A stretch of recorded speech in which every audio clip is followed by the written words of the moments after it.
dans des terres lointaines, où l'équilibre d'un royaume dépend directement de l'état d'un dragon qui est au palais impérial, le rôle de jeunes filles qui servent, entre guillemets, de servantes à ce dragon est crucial, puisqu'il impacte directement l'état de ce fameux dragon.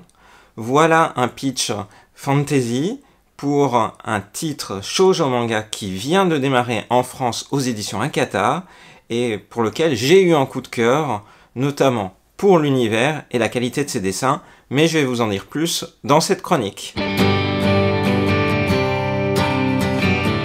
Bonjour les Sakura, c'est Morgane, on se retrouve pour une nouvelle chronique manga, des Chroniques d'Aspharéo, une série en 9 volumes. On sait que la série complète se terminera en 9 volumes puisqu'elle est désormais terminée au Japon.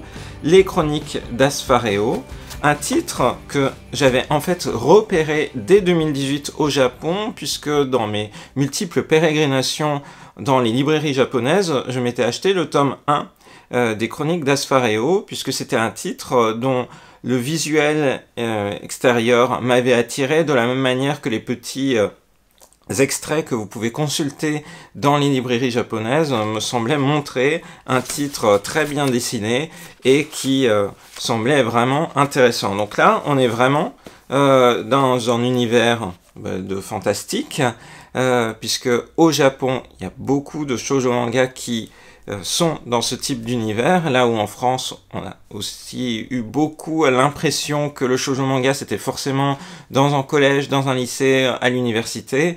Non, en fait il y a beaucoup de titres qui explorent d'autres univers. On commence enfin à le voir de nouveau, puisqu'il y a d'autres éditeurs qui ont édité des shoujo manga avec cette dimension-là, et je pense par exemple à La Princesse et la Bête aux éditions Pika. Alors, pour les Chroniques d'Aspharéo, donc on se retrouve directement plongé dans la relation entre une toute nouvelle arrivante au palais qui va devoir s'occuper du dragon, Lukul, et avec le fameux dragon qui, on va dire, semble faire la pluie et le beau temps sur le royaume d'Aspharéo, c'est Julius. Donc, que je vais ici appeler Julius pour être conforme à la manière dont il est appelé ici. Donc la première confrontation entre les deux est un peu difficile, c'est un dragon au sale caractère, mais Lukul va réussir à, entre guillemets, l'amadouer, à l'aider, et va se nouer une relation absolument cruciale entre les deux, sachant que ce dragon cache un mystère qu'on découvre bien vite. Et aussi, on commence à comprendre que l'état de ce dragon et la manière dont cet univers-là évolue, eh bien, est directement corrélé à d'autres éléments fantastiques qui seront sans doute un petit peu plus explorés dans les prochains tomes. Ce qui est intéressant sur cette œuvre-là de Shiki Chitose, c'est d'aller creuser un petit peu comment s'est construite l'histoire, et ça explique pourquoi Akata a directement publié les 2 premiers tomes, et non pas seulement le premier volume. Alors au départ, comme c'est souvent le cas avec des mangas, des shonen mangas, des shoujo mangas, c'était un one-shot qui a été ensuite prolongé en une version, non pas simplement un chapitre one-shot, mais véritablement une publication en tankobon one-shot, donc avec 4 chapitres. Et c'est ainsi qu'au Japon, quand le premier tome en fait des Chroniques d'Aspharéo est sorti, et en fait il n'y avait pas ce petit numéro qu'il y a sur les rééditions. Je vais vous montrer la couverture du premier tome japonais, enfin du tome qui aurait dû être un tome unique au Japon. Eh bien, il n'y a pas de petit 1. Donc au départ, c'était pas une série, c'était vraiment destiné à être un volume simple. Et puis la série a connu son succès dans ses ventes reliées, a connu son succès sur les réseaux sociaux, de telle sorte que il a été demandé à l'auteur, Shiki Chitose, de faire une suite. Et c'est ainsi qu'elle s'est retrouvée à construire la suite de son univers, donc dans le 2e volume et les suivants. Et véritablement, on va dire que à partir du tome 2, on a une extension de cet univers-là, toujours extrêmement bien dessiné. Moi, j'adore là vraiment le soin apporté tant à la face de dragon, tout l'avant du dragon est très très joliment réalisé, que eh bien à l'héroïne Lou Cool, qui est vraiment incroyable de charisme. Et eh bien, on va découvrir, du coup, on la découvre par exemple dès le début du tome 2 dans une nouvelle tenue. Il y a des raisons pour ça. Et c'est ainsi qu'on va être amené à accompagner l'évolution des deux personnages et avec une relation très mignonne entre eux, de protection mutuelle, qui semble promise aussi, sans doute, évoluer vers quelque chose d'encore plus fort. Mais au-delà même de la relation pure qu'il y a entre les deux personnages, ce qui est intéressant, c'est de voir un petit peu l'univers en question d'Asfareo, puisque même si le titre en français s'appelle Les Chroniques d'Asfareo, on est clairement face à une histoire où il y a d'autres dragons sans doute qui existent. D'ailleurs, on voit dès le premier tome, puisqu'il y a un autre dragon qui apparaît. Et d'ailleurs, l'autrice, donc Shiki Chitose, montre par exemple la manière dont elle a réfléchi, dont elle a conçu son univers de dragons. Il y a plusieurs types de dragons. Il y a des dragons originels, des dragons sauvages, des petits dragons.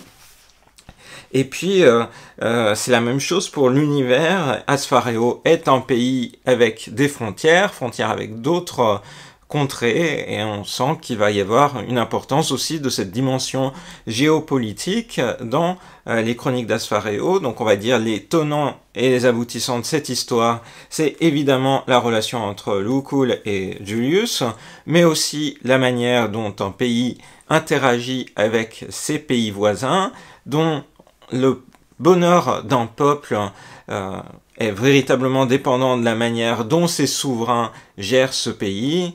Et puis enfin, quelle est cette sorte de magie, peut-être malédiction, qui fait qu'il y a un fort lien entre la contrée d'Asfareo et le dragon. Donc on est face à du coup des multiples enjeux qui sont marqués par bien une ouverture progressive à d'autres personnages.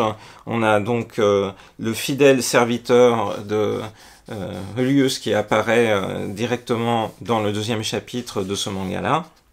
Et puis, on verra dans le deuxième tome encore de nouveaux protagonistes qui sont juste évoqués dans le premier tome. Donc on a véritablement un titre qui se creuse et qui propose un univers de plus en plus détaillé. Donc les couvertures sont sublimes et sont là pour moi vraiment un des éléments forts qui caractérise ce titre, c'est-à-dire le soin apporté aux personnages et notamment au dragon et puis à l'héroïne, donc Lou Cool, qui est vraiment très joliment dessiné à chaque fois. Et puis, par ailleurs, dans ces deux premiers tomes, ça ne sera pas le cas dans la suite, chacun de ces tomes se termine sur une histoire courte réalisée par l'autrice Shiki Chitose. C'est donc pour moi l'occasion d'évoquer un petit peu le parcours de cette mangaka qui, avant de faire ce titre, qui est le premier titre, qui est sa propre histoire, elle avait réalisé la partie dessin d'une adaptation de roman, toujours pour l'éditeur Hakusensha. Donc Hakusensha, donc les Chroniques d'Asfareo, est publié dans un magazine qui est donc bien connu au Japon, puisque c'est le magazine Hanato Yume. Hanato Yume est entre autres réputé pour Fruits Basket.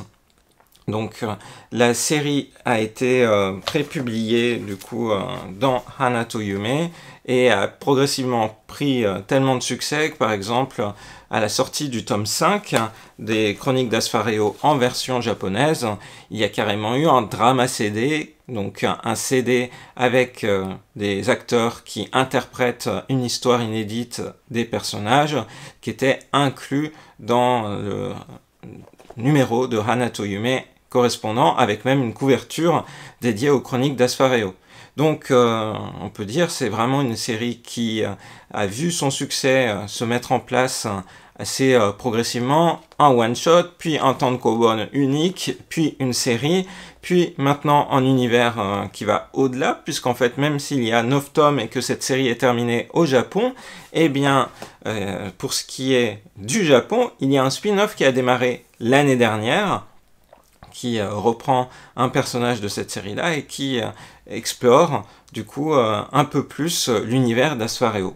Donc c'est dire combien ce titre s'est imposé, et puis au-delà même de ça, on peut dire que Shiki Chitose est une autrice qui est désormais bien mise en avant par l'éditeur Hakusensha.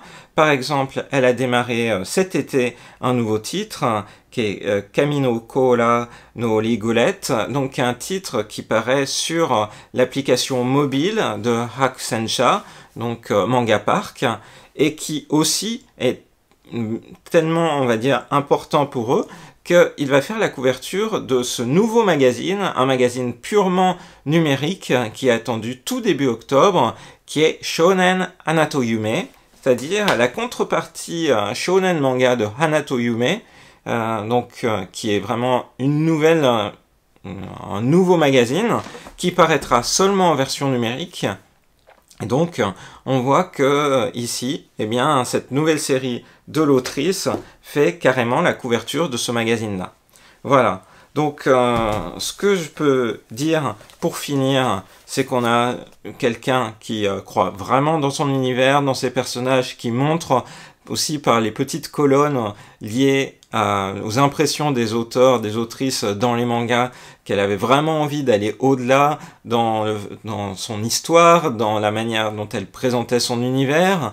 Donc elle est aussi attachante par ces petites colonnes qu'on retrouve au fil des tomes, et d'ailleurs dans le tome 2, elle évoque bien le fait qu'au départ, cette série était conçue pour être un one-shot, et puis finalement, eh bien, a été s'est retrouvée sérialisée, puisque c'est dit directement dans la petite colonne qui est ici dans le tome 2. Donc, bien, c'est vraiment des choses qui sont super appréciables. Un univers de fantasy qui peut plaire à un large public, avec vraiment une histoire à la fois mignonne et attachante entre ces deux personnages, le dragon Julius et puis l'héroïne Lou Cool. On va voir d'autres personnages apparaître progressivement dans les prochains tomes. Donc vraiment un bon petit coup de cœur de cette rentrée 2020 en France, les Chroniques d'Asfareo, qui sera donc une série en 9 tomes. Voilà, j'espère que cette chronique manga vous a plu, et je vous donne rendez-vous à très bientôt dans une prochaine vidéo sur la chaîne de Rosalis. Bye bye. Ah oui, et puis je vous recommande d'aller voir les vidéos d'Akata sur les Chroniques d'Asfareo. Il y a eu une vidéo qui a été dédiée au moment où la série a été annoncée, et puis une autre vidéo qui est liée à l'édition du tome 1 et du tome 2 en France. C'est très intéressant parce que du coup, pour cet éditeur, on peut vraiment voir des éléments de présentation, on va dire des dessous de la scène, de pourquoi, des coulisses de cet éditeur, pourquoi par exemple des choix ont été faits différemment au niveau de la présentation, du titre, mais également, vous voyez, la couverture française et la couverture japonaise diffèrent un peu par des éléments de design, donc je vous laisse aller découvrir ça dans les vidéos d'Akata, c'est très chouette.